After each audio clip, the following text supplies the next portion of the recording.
Hello and welcome to GeoTruth. Today we're going to look at the moon on October 27th, 2023. On October 27th, 2023, the moon continues in its waxing gibbous phase. On October 27th at Myrtle Beach, South Carolina, around time 1931, which is 7:31 p.m., pictures and video of the moon were taken using a Nikon P1000 camera. We'll observe the pictures and videos taken with the camera and notice as the sun moves farther away from the moon increases its light. Using the astronomical data from the United States Naval Observatory, altitude and azimuth of the sun or moon during one day, we will first locate the actual sun and moon locations on the Earth when the Nikon P1000 pictures were taken at time 1931. We will locate the moon's coordinates first. The first row in the table shows the moon's altitude is 90 degrees, or directly above, at plus 8.90 latitude and minus 22.02 longitude.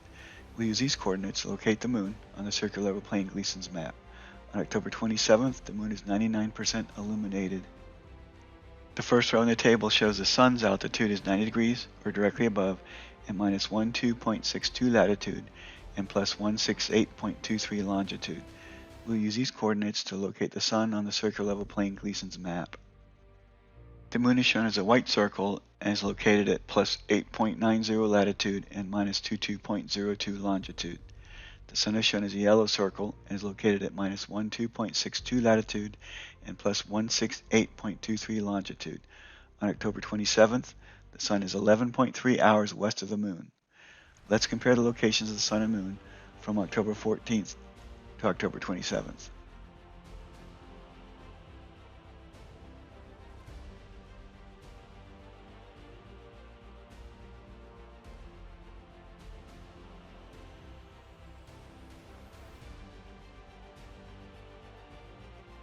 We continue to observe the sun is moving farther west from the moon, and the moon's light increases each day.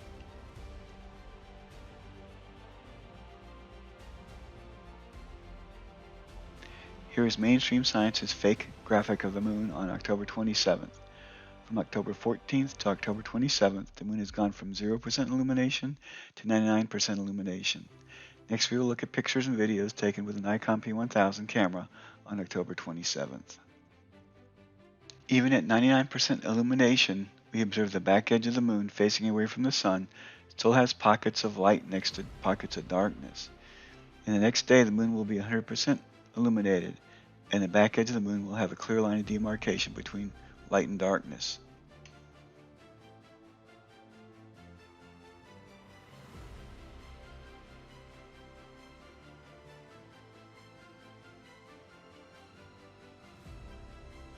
Here we observe the front edge of the moon facing the sun is fully lit and has a clear line of demarcation between light and darkness.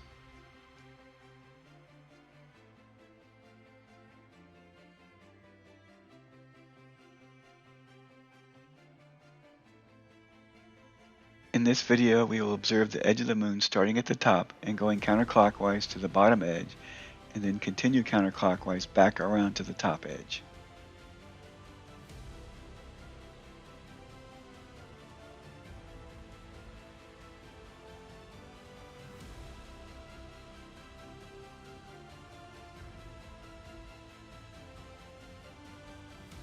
Here we start to observe areas of the edge of the moon where we see pockets of light next to pockets of darkness. The next day, these areas will be filled with light.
From this point on, we will observe the edge of the moon fully lit with a clear line of demarcation between light and darkness.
The navigational data of the United States Naval Observatory and 1st Enoch Chapter 78, 10 through 11, are in agreement with the physical locations and electromagnetic relationship between the Sun and the Moon.